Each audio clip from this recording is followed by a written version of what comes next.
우리는 살면서 종종 누군가에 대한 은밀한 이야기를 나누곤 하죠. 어쩌면 이 사적인 대화가 단순히 가벼운 수다가 아니라 인류가 살아남기 위해 필수적으로 지녀온 깊은 본능에서 시작된 것이라면 어떨까요?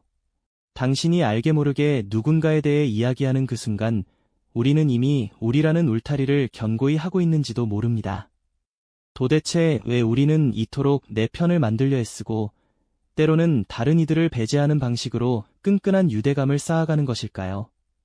일상의 한 조각처럼 여겨지는 이 평범한 행동 뒤에 우리가 미처 알지 못했던 인간 본연의 심리와 복잡한 사회 구조를 꿰뚫는 놀라운 비밀이 숨겨져 있다면 말이죠. 내가 했던 행동에 이런 깊은 의미가 있었다고 고개를 갸웃하며 자신의 경험을 되돌아보게 될지도 모릅니다. 오늘은 우리가 평소 무심코 해왔던, 때로는 죄책감을 느끼게 했던 이 뒷담화라는 현상을 통해 인간의 가장 근원적인 욕구인 우리 편 만들기의 심리학적 기원을 함께 탐구해 볼까 합니다. 우리는 모두 자신과 비슷한 사람들에게 자연스럽게 마음이 끌리고 그들과 함께 우리라는 테두리를 만들려는 본능을 가지고 있습니다. 이를 심리학에서는 내 집단 편향이라고 부르는데요. 쉽게 말해 자신이 속한 집단을 다른 집단보다 더 긍정적으로 평가하고 선호하는 경향을 말하죠. 이 경향은 단순히 편애를 넘어 사실은 인류가 생존을 위해 오랜 시간 갈고 닦은 아주 기본적인 인지 전략이었다고 합니다. 위험이 도사리던 원시시대, 낯선 이들로부터 자신과 가족, 부족을 지키기 위해서는 누가 우리 편인가를 빠르게 식별하는 것이 무엇보다 중요했으니까요. 이러한 내 집단 편향은 우리의 일상 속에서도 쉽게 찾아볼 수 있습니다. 운동장에서 편을 갈라 축구를 하는 아이들을 떠올려 보세요. 같은 팀이 되면 갑자기 끈끈한 동지애가 생기고 상대팀은 마치 세상의 모든 라이벌처럼 느껴지곤 하죠. 심지어 불과 몇 분 전까지 함께 놀던 친구들이었음에도 말입니다. 아주 작은 차이일지라도 우리 편과 다른 편이라는 경계가 순식간에 생겨나는 순간이죠. 혹은 타지에서 우연히 같은 고향 사람을 만났을 때의 그 반가움은 어떠세요? 단지 출신지가 같다는 이유만으로도 왠지 모르게 친근하고 편안한 감정이 샘솟는 것을 경험해 보셨을 겁니다. 처음 만난 사이라도 우리라는 공감대가 순식간에 형성되는 순간이죠.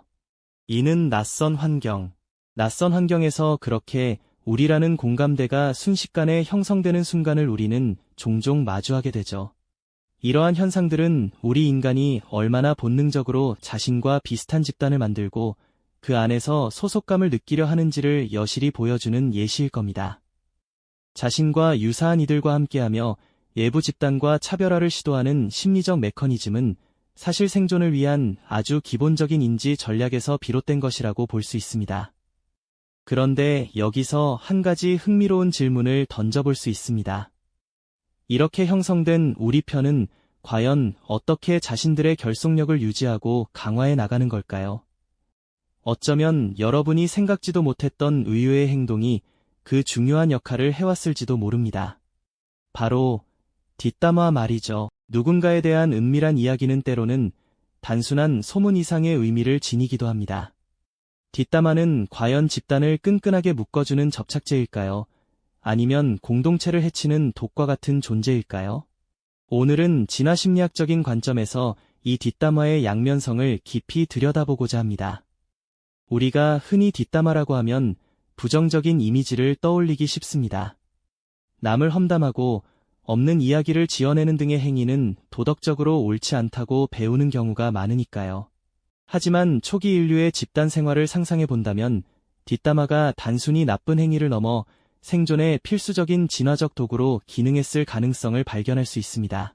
수십 명 남짓한 작은 부족 사회에서 모든 구성원을 일일이 관찰하고 그들의 행동을 파악하는 일은 결코 쉽지 않았을 겁니다.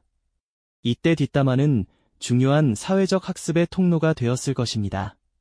누가 사냥에 능숙하고 믿을 만한 사람인지, 누가 약속을 잘 어기고 이기적인 행동을 하는지, 혹은 어떤 사람이 위험한 짐승을 만났을 때 용감하게 맞섰는지 등의 핵심 정보가 은밀한 대화를 통해 공유되었겠죠.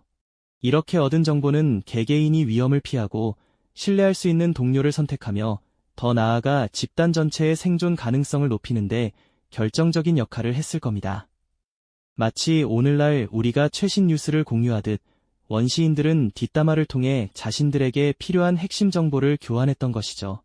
또한 뒷담화는 집단 내 무임승차자를 감시하는 효과적인 수단이기도 했습니다.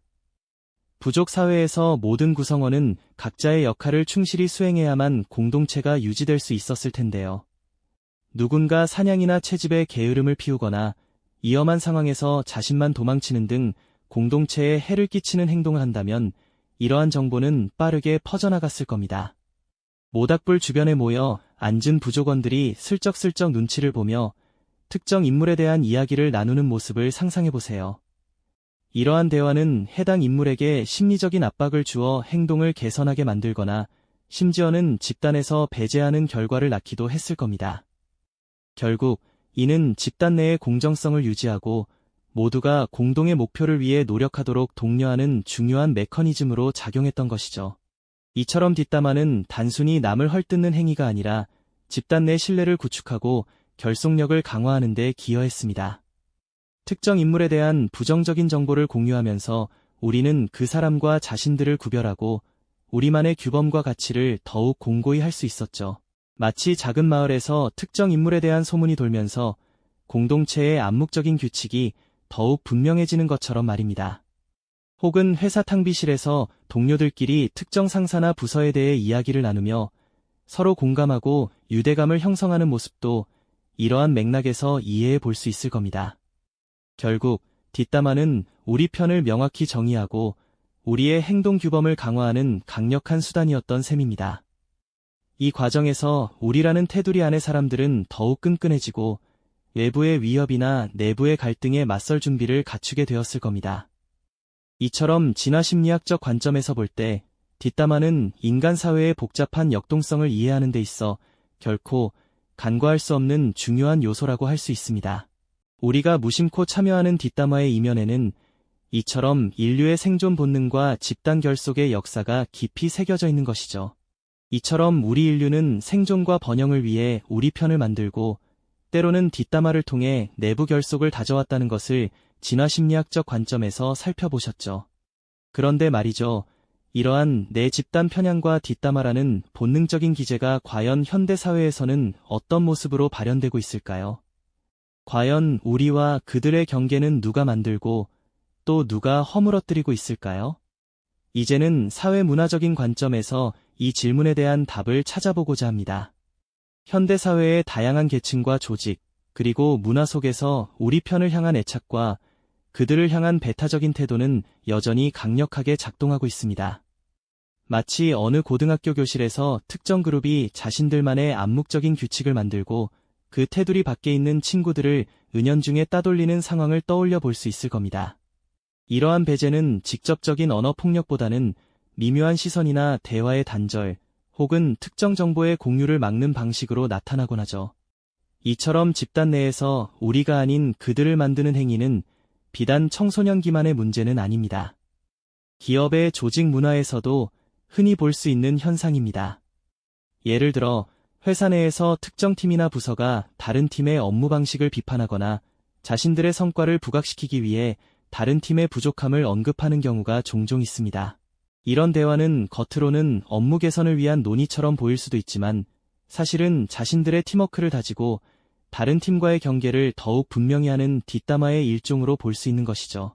이러한 과정을 통해 특정 팀원들은 더욱 끈끈한 유대감을 형성하고 자신들의 정체성을 강화하게 됩니다. 더 나아가 이러한 우리와 그들을 가르는 언어적 행위는 사회적 권력 구조와 밀접하게 맞물려 작동하기도 합니다. 역사 속에서도 우리는 이러한 사례를 어렵지 않게 찾아볼 수 있습니다. 특정 인물이나 집단이 자신들의 정권을 유지하거나 세력을 확장하기 위해 반대 세력이나 소수 집단을 향해 지속적으로 부정적인 비난을 퍼붓고 그들을 우리와는 다른 위험한 존재로 규정했던 기록들이 수없이 많습니다.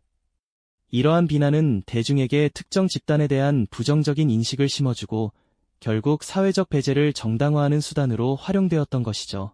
오늘날에는 특히 미디어와 온라인 공간이 이러한 편향을 확산시키거나 반대로 해체시키는데 지대한 영향을 미치고 있습니다. 인터넷 커뮤니티나 소셜미디어에서는 특정 정치 성향을 가진 사람들이 모여 반대 진영을 향해 거침없는 비판과 조롱을 쏟아내는 모습을 흔히 볼 수 있습니다. 이들은 자신들의 의견을 지지하는 정보만을 취사 선택하고 반대 의견은 무조건적으로 배척하며 우리만의 견고한 울타리를 쌓아 올립니다. 댓글창은 마치 거대한 뒷담화의 장처럼 변모하여 특정 집단에 대한 증오를 부추기고 편가르기를 심화시키는 역할을 하기도 합니다. 하지만 온라인 공간이 언제나 편향을 심화시키는 역할만 하는 것은 아닙니다. 때로는 다양한 정보와 관점이 교차하면서 우리가 무심코 가졌던 편견을 깨고 우리와 그들의 경계를 허무는 중요한 역할을 수행하기도 합니다. 예를 들어 특정 집단에 대한 오해와 편견이 온라인을 통해 해소되거나 서로 다른 배경을 가진 사람들이 소통하며 공감대를 형성하는 경우도 분명히 존재하죠. 이는 우리가 미디어를 어떻게 소비하고 활용하느냐에 따라 내 집단 편향이라는 본능이 긍정적인 방향으로 작용할 수도 있음을 보여주는 대목입니다. 결국 우리와 그들의 경계는 우리 스스로가 만들어내고 또 우리 스스로가 허물어뜨릴 수 있는 유동적인 개념인 셈입니다. 우리가 어떤 집단에 속해 있고 어떤 정보를 접하며 어떤 방식으로 타인과 소통하느냐에 따라 이 경계는 끊임없이 재구성되는 것이죠. 이처럼 현대사회의 복잡한 역동성을 이해하기 위해서는 내 집단 편향과 뒷담화라는 인간 본연의 심리가 어떻게 사회 문화적 맥락 속에서 발현되고 강화되는지를 깊이 있게 성찰할 필요가 있습니다. 우리가 무심코 참여하는 온라인상의 논쟁이나 직장 동료와의 대화 속에도 이러한 우리 편 만들기의 심리가 숨어 있을 수 있다는 것을 인지하는 것이 중요하죠. 이 영상이 도움이 되셨다면 좋아요와 구독 부탁드립니다. 여러분의 응원이 제게 큰 힘이 됩니다. 다음 영상에서도 더 유용한 정보를 공유하겠습니다. 감사합니다.